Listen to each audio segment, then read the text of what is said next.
Queridos irmãos, bom dia, a graça e a paz do Senhor Jesus, amém? Se você puder, coloque-se de pé nesse instante, nós vamos ler a palavra de Deus e o faremos no Evangelho conforme escreveu Mateus, capítulo 6, estamos dando continuidade à nossa série de exposições pela manhã, na oração chamada Oração do Pai Nosso. Nós vamos hoje meditar na segunda petição, mas eu queria ler o texto, mais uma vez por inteiro, do versículo 9, capítulo 6, do versículo 9 até o versículo 13. Evangelho conforme escreveu Mateus, capítulo 6, do versículo 9 ao 13. Vamos fazer a leitura juntos? Portanto, vós orareis assim: Pai nosso,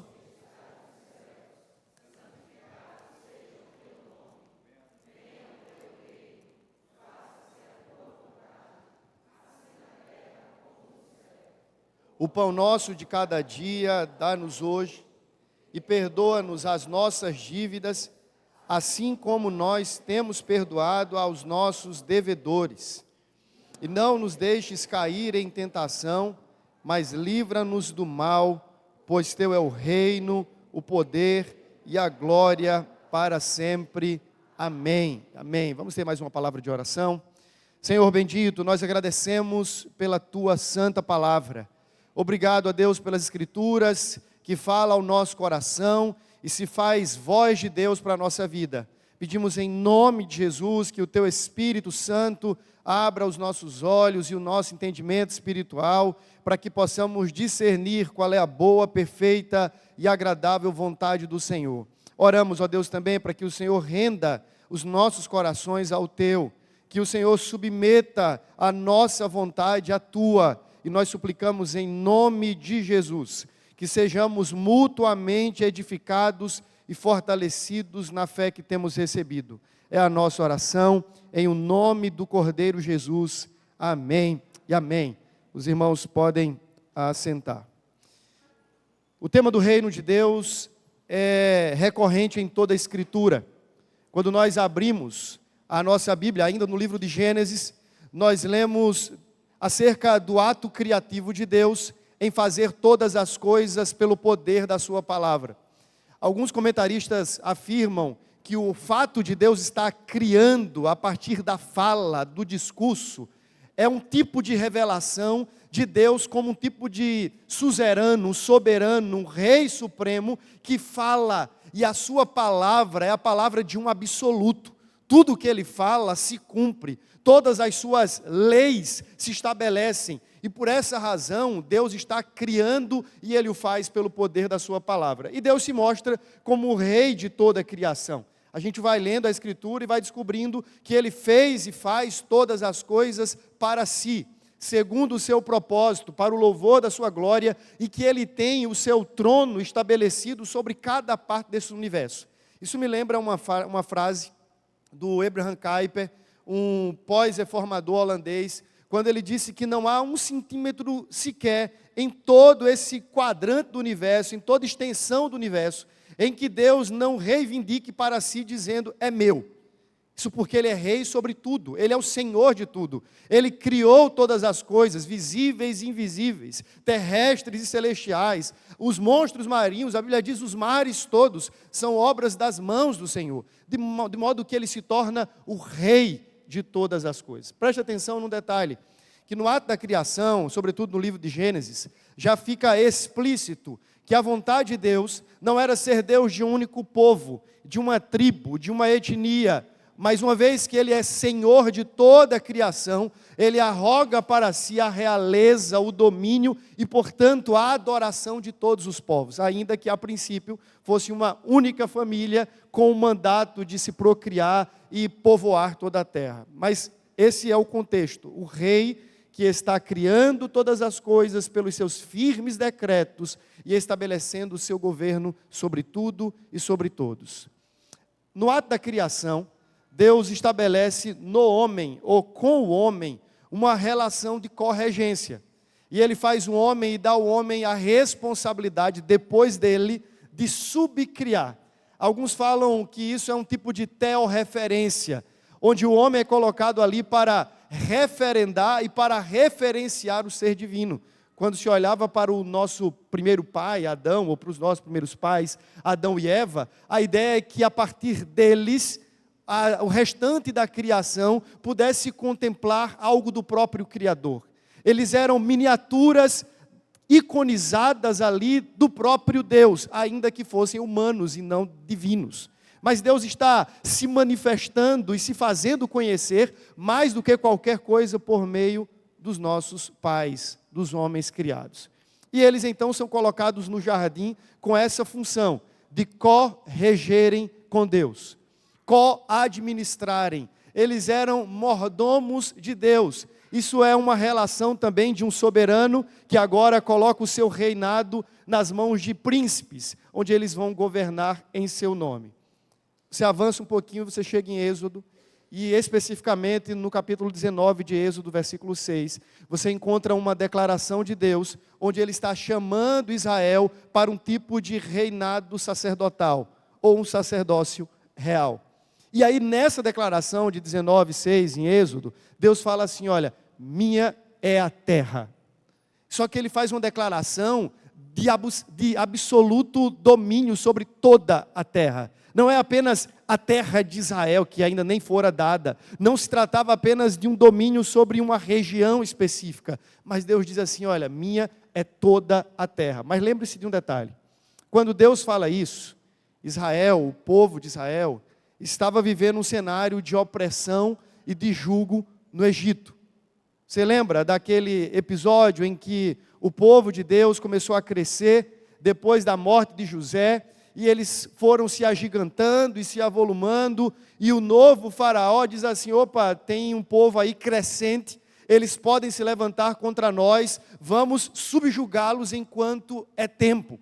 E eles então agora entram numa condição de escravos, e por 400 anos eles padecem nas mãos dos egípcios, até que clamam a Deus, e Deus do seu santo trono ouve e resolve responder através da mediação de Moisés. Nesse contexto, havia um imaginário dentro das religiões do mundo antigo, de que as divindades eram territoriais.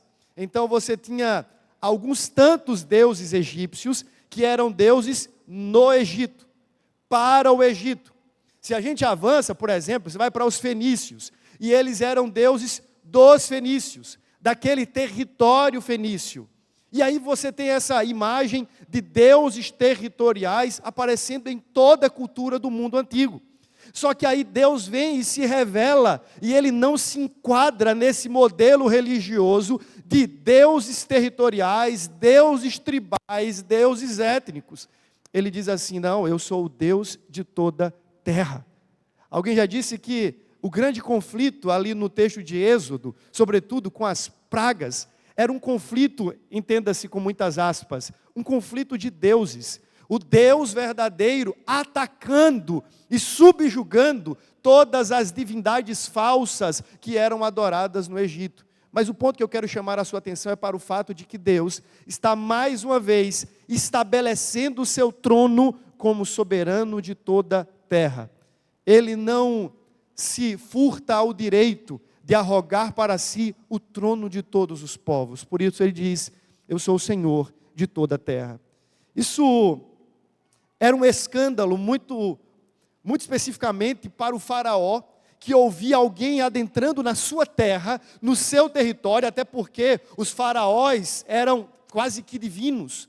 Eles se intitulavam deuses ou encarnações dos deuses. E agora chega alguém no meu território e diz assim, olha, o Deus de toda a terra me mandou aqui. Isso era algo escandaloso, nunca visto antes. Alguns dizem que é ali que nasce o monoteísmo judaico. Até então acreditava-se que existiam vários deuses, todos eram igualmente poderosos, havia um poder equivalente, e eles dominavam sobre um grupo e sobre uma terra. Aí chega um homem dizendo assim, eu estou vindo em nome de um que é Deus, mas não é como os deuses de vocês, Ele é o Deus de toda a terra. Ele é rei sobre tudo, ele é rei sobre todos. Ele manda nessa terra de peregrinação por onde o seu povo caminha, mas ele manda também no Egito. Ele é senhor do Egito, ele é senhor de Faraó, ele é senhor dos grandes e pequenos. Ele é o rei de toda a terra.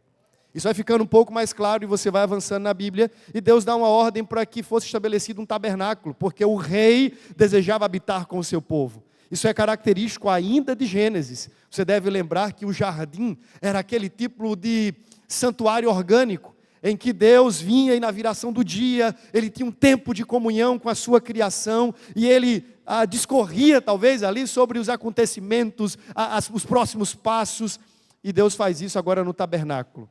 Esse rei deseja habitar no meio do seu povo, e ele ordena que um tabernáculo fosse construído, e aquele tabernáculo era a representação do Deus invisível no meio da sua congregação, aquela época a congregação de Israel. Isso vai se estendendo, e você entra no período dos juízes. Até então, o modelo de reinado divino é aquilo que se chama de teocracia. Ou seja, Deus reina dos céus, e de forma indireta, ele se vale de um juiz, de algum poderoso dessa terra para fazer cumprir os seus propósitos. Mas até aquele momento, Israel não tinha uma monarquia. Não se tinha um trono, um castelo, onde um rei humano se assentava e geria e reinava sobre a nação. Até esse momento isso não acontece. Mas chega aquele momento em que os povos olhando para as nações vizinhas, o povo de Israel em específico, olhando para as nações vizinhas, começam a se comparar dizendo assim: eles têm um rei e nós não temos um rei. Eles têm um soberano que se assenta no trono e nós não temos. Eles têm a materialização de um homem que diz o que fazer e o povo obedece, mas nós não temos. Me parece que em desconfiança a essa teocracia, a esse governo sem mediadores, onde Deus rege diretamente o seu povo, o povo agora se viu na necessidade de ter um rei. E eles então tomam para si um rei segundo o coração deles. E Saul começa a assumir o trono de Israel. É a primeira vez que Israel, como nação, como povo, tem um monarca. Saul reina, e você conhece a história, ele reina segundo o seu coração. Ele reina segundo o coração do povo, mas não segundo o coração de Deus. Saul começa aparentemente bem, mas vai revelando declínio, fraqueza, ao ponto da sua queda. Então Deus resolve suscitar um rei segundo o seu coração. Não segundo as ansiedades e anseios do povo, não segundo as aspirações do próprio rei, mas um rei segundo o seu coração. Deus então faz com que Davi fosse ungido rei, e a partir do trono de Davi, ele faz uma promessa de uma dinastia eterna. Deus disse que a partir daquele trono, nunca mais faltaria rei sobre Israel. A dinastia de Davi foi prometida um rei que seria maior do que o próprio Davi, e que haveria de vir um dia e se assentar no trono de Davi, e julgaria não apenas Israel, estabeleceria o seu governo não apenas sobre Jerusalém, mas sobre todos os povos. E claro, nós teríamos muitos detalhes a falar sobre isso, mas basicamente eu quero que você entenda que toda a história do Antigo Testamento é sobre um rei que está reinando, ora sem a mediação de homens, ora através dos seus monarcas, mas tudo isso para mostrar que ele é Senhor e Deus sobre toda a terra. No Antigo Testamento você tem uma imagem, então, do reino de Deus, que basicamente se divide em dois aspectos. Isso vai se repetir no Novo, mas eu quero que você entenda. O reino de Deus, no Antigo Testamento, era um reino já presente, porque o povo já estava experimentando dessa égide divina, desse governo divino, antes mesmo da monarquia e depois com a monarquia. Mas ainda era um reino esperado, porque o crente do Antigo Testamento, quando ouvia falar sobre o reino de Deus, não nesses termos, obviamente, mas quando ouvia as promessas do reino, essas promessas estavam completamente conectadas ao rei messiânico. Então, o crente do Antigo Testamento olhava para si e ele sabia que Deus reinava e que Deus era rei de Israel e que Deus era rei de todos os povos e que eles já desfrutavam desse reinado, experimentavam deste governo divino, mas ainda não. Eles aguardavam na expectativa de um rei, aquele rei prometido ao trono de Davi, que viria na plenitude dos tempos, diante de quem todas as nações seriam subjugadas. Aquela expectativa apontava os olhos do crente do Antigo Testamento na direção do Messias, porque o reino de Deus estava completamente ligado à promessa da vinda do Messias. O reino pleno não se estabeleceria até aquele dia em que o Messias, o Cristo, o ungido, houvesse de vir e inaugurar o seu reino messiânico. A gente agora entra nas páginas do Novo Testamento. Jesus veio. E se você observar o ministério de Jesus, nada mais é do que a inauguração e a confirmação e o estabelecimento deste reino messiânico. Algumas coisas extraordinárias aconteciam. Você deve lembrar, ao ler os evangelhos, que num determinado momento a gente lê e vê que os demônios estão se submetendo ao seu nome. Os enfermos estão sendo curados. Os cegos estão vendo, os coxos estão andando, os surdos estão ouvindo, os mortos estão ressuscitando. O que é isso que está acontecendo? E então o evangelista começa a descrever que todos estes atos eram sinalizações de que o rei chegou. E ele trouxe consigo o seu reino. Aqueles sinais não eram apenas coisas prodigiosas para que Jesus chamasse a atenção para si, dizendo, vejam como eu sou o Todo-Poderoso. Não era apenas sobre isso. Eram marcos e sinalizações de que o reino de Deus era chegado. Aquele reino prometido, o rei que está agora o reino que está encapsulado no rei, no Messias, que ele traz consigo, ele começa a sinalizar que o reino de Deus está em nós e está entre nós. Só que Jesus, ele faz algo além disso. Jesus é a própria antecipação do reino. Alguém já disse que, claro, no melhor dos sentidos, Jesus está invadindo o tempo presente com os sinais do reino vindouro. Veja, quando Jesus curava um enfermo, não era apenas para que aquele enfermo se visse são, livre, liberto de dores. Ele estava dizendo sem palavras: no reino de onde eu vim, não existem enfermos.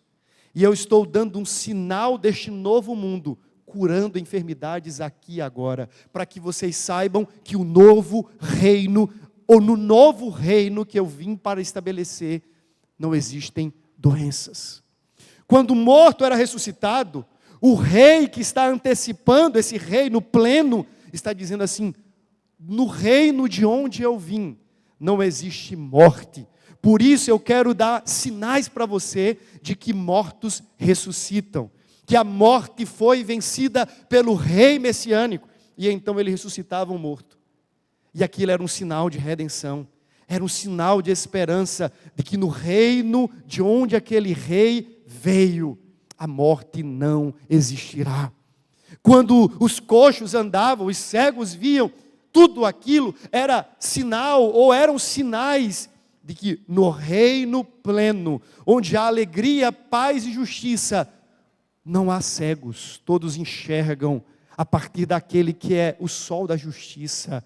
No reino eterno, não há coxos, todos andam, todos são plenamente curados, porque o rei, no seu reino pleno, baniu do seu reino todo tipo, todo espectro de dor, de morte, de doença, de danação, de maldição. O rei está dizendo assim: eu cheguei, eu venci, eu vou estabelecer, estou estabelecendo o meu reino plenamente, e quando todas as primeiras coisas passarem, serão banidas do meu reino as primeiras coisas. Por essa razão, no livro de Apocalipse, um dos temas centrais é o reino de Deus, porque a história termina dizendo: o rei venceu.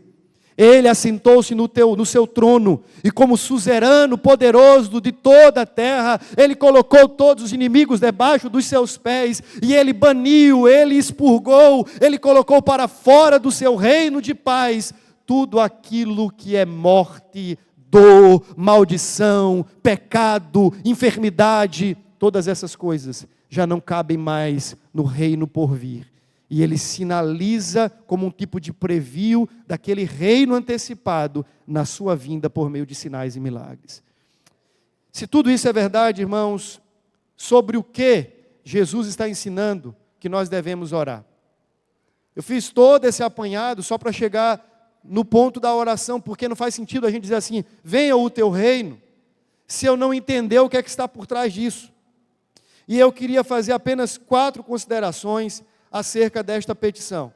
A primeira delas é que o reino não é um empreendimento humano, político, mercadológico. O reino é algo que vem de Deus para os homens. Então, nós estamos clamando porque não é algo que nós, em nós mesmos, podemos promover. O principal promotor do reino de Deus é o próprio Deus.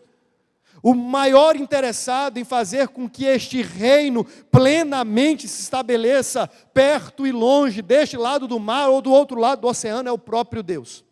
Por isso, é a Ele que nós clamamos, venha o teu reino.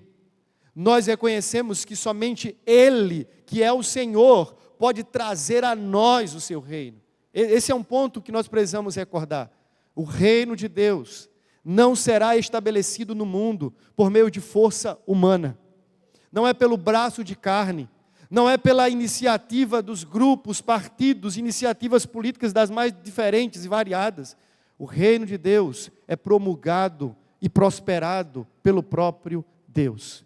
Durante muito tempo, e a gente poderia fazer uma caminhada histórica aqui de milhares de anos, mas você deve lembrar, sobretudo, o final do século III, quando a igreja, claro, por uma questão quase impositiva, mas resolveu casar-se com o Estado. Aquela época, Constantino cristianiza o império, e agora ser romano era ser cristão, e ser cristão era ser romano. O ato de conversão se confundia com o ato de colonização. Então, quando os romanos chegavam numa determinada terra, não bastasse colonizar, eles catequizavam. Então você não sabia se era um converso ou um colonizado. O fato é que houve uma mistura, uma mancomunação da igreja com o Estado. Para alguns aquilo era interessante, porque pensavam, nós vamos agora evangelizar o mundo, cristianizar o mundo pelo poder político, pela força do imperador. Nós temos por nós e em nosso benefício o maior império do mundo. E foi um fracasso, um fiasco. Quando a gente caminha na história, a gente percebe que todas as vezes que a igreja intentou estabelecer a sua força de domínio por meio de poderes humanos, ela fracassou. Se você caminha até mesmo nos movimentos de reforma, quando de alguma forma havia um tipo de iniciativa de relação da igreja com a coroa, da igreja com o reino, a igreja descambava para o declínio. Isso vai acontecer sempre. Porque Deus quer deixar muito claro na história que o reino de Deus é estabelecido pelo próprio Deus. Ele não é posto, ele não é sedimentado neste mundo por força ou iniciativa do braço humano, mas somente pelo braço divino. No livro do profeta Daniel, nós lemos uma visão extraordinária. Diz que uma mão invisível arremessa uma pedra nos céus, e aquela pedra intenta contra uma estátua que era de bronze, de ouro e de metal, de prata, mas tinha pés de barro, e vem uma pedra circular, e ela vem girando, e ela se defronta com aquela grande estátua, e afeta os seus pés, e aquele reino do mundo cai. Mas veja, essa pedra é atirada pela mão invisível. O reino de Deus é trazido, é estabelecido, é implantado no mundo pela mão do próprio Deus. Não queiramos nós, meus irmãos, fazer isso na força do nosso braço. O reino de Deus é promovido pelo próprio Deus. Por isso a Ele clamamos, vem Senhor, vem o teu reino, vem o teu reino. É a oração de reconhecimento de que o rei é Ele, e somente Ele pode estabelecer pleno domínio sobre o mundo. Mas as 4 implicações deste pedido, deste clamor, são as seguintes. Primeiro, quando nós oramos, venha o teu reino, nós estamos orando pelo governo de Deus sobre toda a força do mal. A ideia de que o reino de Satanás e os seus efeitos no mundo sejam restringidos e destruídos. Você deve lembrar, meu irmão, que Satanás tem um reino parasita. Ele não é rei de nada. Ele não é rei nem mesmo no inferno. Alguns acham que Satanás está no trono do inferno, onde ele tem um cetro e todos os demônios estão ali debaixo dos seus pés, e ele está governando, dizendo assim: olhem para mim, eu sou o grande Satanás. Não, Satanás, ele não é rei do inferno. O rei do inferno chama-se Jesus Cristo de Nazaré. Ele desceu ao Hades, ele tomou as chaves da morte e do inferno nas suas mãos. Ele reina sobre tudo e sobre todos. Os demônios também se submetem à voz do grande rei, Jesus Cristo de Nazaré. Ele é Senhor, não é Satanás. Nós não temos poderes equivalentes brigando. Nós temos um falso reino de um falso Deus chamado Satanás, um parasita no reino de Deus, no mundo de Deus. Mas nós sabemos, irmãos, que quando o rei vier, ele já amarrou o valente. E nós sabemos disso, o Evangelho já diz que quando o rei vem, ele amarra o valente e ele saqueia a sua suposta casa. Meu irmão, o nosso rei já veio a este mundo. Esse suposto valente já foi amarrado pelo Rei dos Reis, o Senhor dos Senhores, de modo que quando nós oramos, venha o teu reino, nós estamos dizendo: Senhor, em nome de Jesus, que o Senhor coloque para fora deste reino que é teu, toda a força e todo o efeito do reino parasita de Satanás. Expurgue, ó Deus, faça aquele banimento completo dessa força das trevas no reino que é teu. Nós estamos orando, meu irmão, para que a força das trevas e todos os seus efeitos no mundo sejam restringidos e banidos, dizendo: Senhor, nós desejamos outra vez por um mundo sem derrotas, por um mundo sem pecados. Nós desejamos, ó Deus, e oramos outra vez para que toda mazela, toda sequela trazida pelo pecado seja repreendido pelo Rei que veio, que venceu, que amarrou o valente e que está estabelecendo plenamente o seu trono. Venha o teu reino, é uma oração para que o reino parasita de Satanás e os seus efeitos no mundo sejam restringidos e ao final destruídos. Segundo, venha o teu reino, é uma oração para que a igreja, como expressão histórica e visível do reino, avance pela pregação do Evangelho. Jesus fala do Evangelho do reino. E ele diz que o reino chega, e o rei chega quando os súditos desse rei proclamam o Evangelho do reino. Diz que quando todo o evangelho do reino fosse ouvido, até o último canto, o último rincão dessa terra, então viria o fim, o rei viria e estabelecia prosperamente o seu trono, sempre eternamente. Mas veja, meu irmão, quando nós oramos, venha o teu reino, nós estamos suplicando a Deus para que Ele nos use como igreja, como expressão visível do seu reino, para fazê-lo proclamado, até que todos ouçam, até que todos conheçam o Rei que venceu, se dobrem diante dEle, beijem os seus pés e se refugiem na sua graça. Meu querido irmão, você não está autorizado a orar, venha o teu reino, se o seu coração não estiver inclinado e disponível para se fazer boca e arauto desse rei, pulando pelas montanhas, trazendo a melhor de todas as mensagens para esse mundo, dizendo: o rei venceu, estendam tapetes para que ele venha, toquem as trombetas em Sião, o rei venceu e ele está vindo a sentar-se no trono que é seu por direito. É a proclamação do Evangelho. Meu irmão, quando eu leio aquele texto da grande comissão, às vezes eu fico olhando quanta dificuldade a gente tem para abraçar aquilo, mas aquilo é um comissionamento real. O rei que venceu está chamando agora os seus súditos que a ele dedicaram lealdade, dizendo assim: agora vão, estendam o tapete pelo mundo inteiro, toquem as trombetas e anunciem que eu venci, eu estou vindo e eu ocuparei o trono do mundo, e todas as nações e os reis e poderosos que desejam escapar naquele dia, que se curvem e que reconheçam que só Ele é Deus, para a glória do Deus Pai.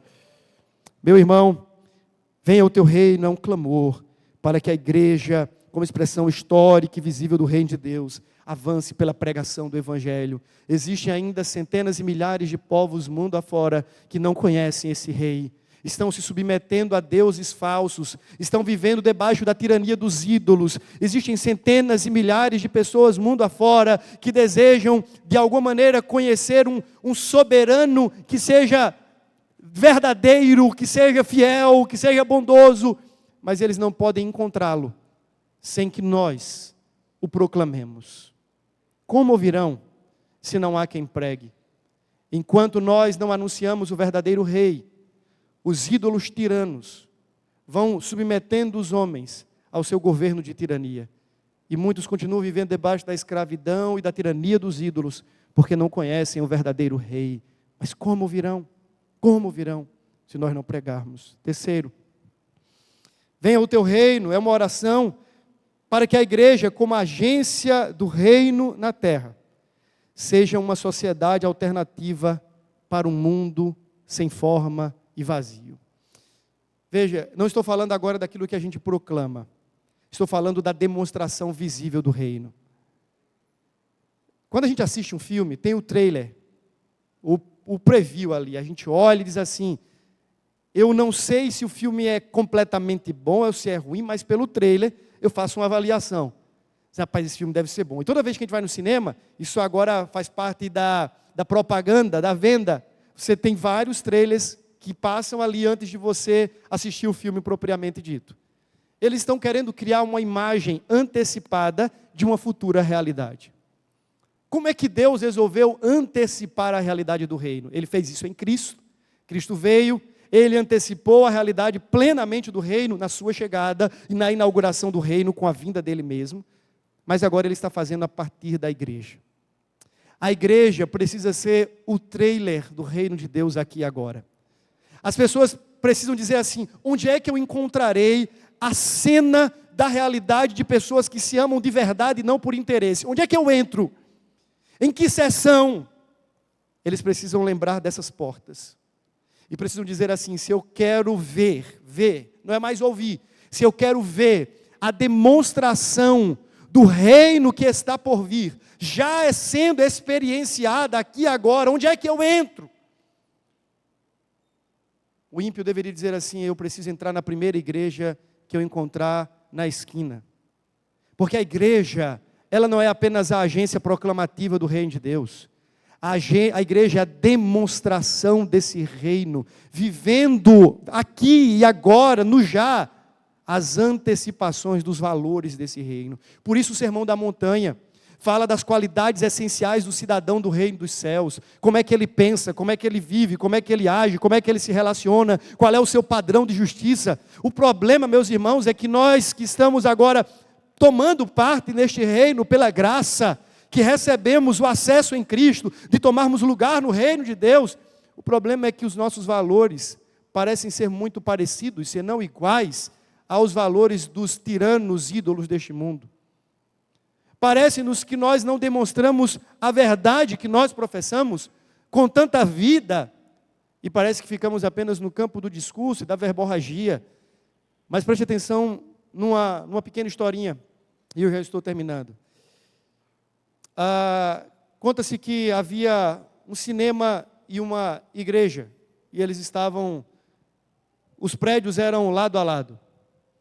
E o cinema era sempre cheio, superlotado, e a igreja vazia, e o pastor, incomodado, resolveu, numa determinada ocasião, procurar o dono daquele cinema e perguntar, o que é que você faz, o que é que você tem, porque você lota o cinema e a igreja esvazia? Nós temos a verdade, vocês têm a mentira.